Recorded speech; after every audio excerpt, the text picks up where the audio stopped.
ಶ್ರೀ ಗುರುಭ್ಯೋ ನಮಃ. ವೀಕ್ಷಕರೇ, ಇವತ್ತಿನ ಈ ಒಂದು ವಿಡಿಯೋದಲ್ಲಿ ನಾನು ನಿಮಗೆ ಕರ್ಕಾಟಕ ರಾಶಿಯವರ ಜೀವನದಲ್ಲಿ ಗ್ರಹಗಳ ಸಂಚಾರದಿಂದ ಆಗ್ತಕ್ಕಂಥ ಮುಖ್ಯ ಬದಲಾವಣೆಗಳೇನು, ಈ ಒಂದು ಗ್ರಹಗಳ ಸಂಚಾರದಿಂದ ಅವ್ರ ಜೀವನದಲ್ಲಿ ಆಗ್ತಕ್ಕಂಥ ಮುಖ್ಯ ಆಗುಹೋಗುಗಳ ಬಗ್ಗೆ ಈ ಒಂದು ವಿಡಿಯೋದಲ್ಲಿ ಸಂಪೂರ್ಣ ಮಾಹಿತಿ ಕೊಡ್ತಾ ಇದಕ್ಕೆ ಮುಂಚೆ ನಮ್ಮ ಒಂದು ಚಾನಲ್ನ ಈ ಕೂಡಲೇ ಭಕ್ತಿಯಿಂದ ಲೈಕ್ ಮತ್ತು ಸಬ್ಸ್ಕ್ರೈಬ್ ಮಾಡ್ಕೊಳ್ಳಿ. ಮೊದಲನೇದಾಗಿ ಉದ್ಯೋಗದ ಬಗ್ಗೆ ವಿಚಾರವಾಗಿ ನೋಡೋದಾದ್ರೆ, ನಿಮ್ಮ ರಾಶಿಯಲ್ಲಿ ಗುರು ಮತ್ತು ಸೂರ್ಯನ ಸಂಯೋಜನೆ ಆಗ್ತಿರೋದ್ರಿಂದ ವೃತ್ತಿ ಜೀವನದಲ್ಲಿ ಅಭೂತಪೂರ್ವ ಯಶಸ್ಸು ಸಿಗ್ತದೆ. ಕಚೇರಿಯಲ್ಲಿ ನಿಮ್ಮ ಗೌರವ ಮತ್ತು ಸ್ಥಾನಮಾನ ಹೆಚ್ಚಾಗುತ್ತೆ. ನಿಮಗೆ ನಾಯಕತ್ವದ ಗುಣಗಳು ಹೊರಹೊಮ್ಮುತ್ತೆ. ಜುಲೈ 27ರಿಂದ ಪಾಕಿಸ್ತಾನದಲ್ಲಿ ಶನಿ ಗ್ರಹವು ವಕ್ರನಾಗೋದ್ರಿಂದ ಅದೃಷ್ಟವನ್ನ ಮಾತ್ರ ನಂಬಿ ಕೂರದೆ ಕಠಿಣ ಪರಿಶ್ರಮವನ್ನ ಮಾಡಬೇಕಾಗುತ್ತೆ. ನಿಮ್ಮ ಕೆಲಸದಲ್ಲಿ ಸಣ್ಣ ಪುಟ್ಟ ವಿಳಂಬವು ಉಂಟಾಗಬಹುದು. ಇನ್ನು ಆರ್ಥಿಕ ಸ್ಥಿತಿ ಬಗ್ಗೆ ನೋಡೋದಾದ್ರೆ, ನಿಮ್ಮ ಧನಸ್ಥಾನದ ಅಧಿಪತಿ ಸೂರ್ಯ ತಿಂಗಳ ದ್ವಿತೀಯಾರ್ಧದಲ್ಲಿ ಸೂರ್ಯ ಮತ್ತು ಗುರು ಒಟ್ಟಿಗೆ ಸೇರೋದ್ರಿಂದ ಧನ ಲಾಭ ಯೋಗಗಳು ಹೆಚ್ಚಾಗುತ್ತೆ. ಆರ್ಥಿಕ ಪರಿಸ್ಥಿತಿ ಗಣನೀಯವಾಗಿ ಸುಧಾರಿಸುತ್ತೆ. ಹಳೆಯ ಹೂಡಿಕೆಗಳಿಂದ ಉತ್ತಮ ಲಾಭ ಸಿಗುತ್ತೆ. ಬುಧನ ವಕ್ರನೆಯಿಂದಾಗಿ ಜುಲೈ 7ರಿಂದ 24ರವರೆಗೂ ಅನಗತ್ಯ ಖರ್ಚುಗಳ ಮೇಲೆ ಗಮನ ಇರಲಿ. ಇನ್ನು ವ್ಯವಹಾರದ ಬಗ್ಗೆ ನೋಡೋದಾದ್ರೆ, ವ್ಯಾಪಾರದ ದೃಷ್ಟಿಯಿಂದ ಈ ತಿಂಗಳು ಹೊಸ ಯೋಜನೆಗಳನ್ನ ಜಾರಿ ತರಲು ಇದು ಸೂಕ್ತ ಸಮಯ ಆಗಿದೆ. ಗುರುವಿನ ದೃಷ್ಟಿ ನಿಮ್ಮ 7ನೇ ಮನೆಯಲ್ಲಿ ಬೀರೋದ್ರಿಂದ ನಿಮ್ಮ ವ್ಯಾಪಾರ ವಿಸ್ತರಣೆ ಆಗ್ತದೆ. ದೊಡ್ಡ ದೊಡ್ಡ ಒಪ್ಪಂದಗಳು ಸಿಗ್ತದೆ.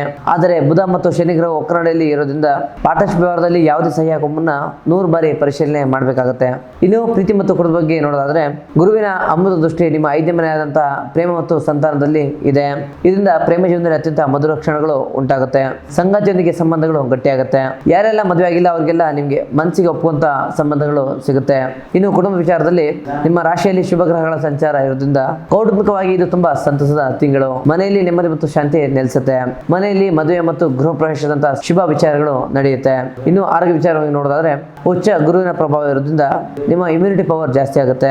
ದೀರ್ಘಕಾಲದ ಸಮಸ್ಯೆಯಿಂದ ಮತ್ತು ದೀರ್ಘಕಾಲದ ಒಂದು ಆರೋಗ್ಯ ಸಮಸ್ಯೆಯಿಂದ ನೀವು ಬಳಲ್ತಾ ಇದ್ರೆ ಈ ತಿಂಗಳು ಸುಧಾರಣೆ ಕಾಣುತ್ತೆ.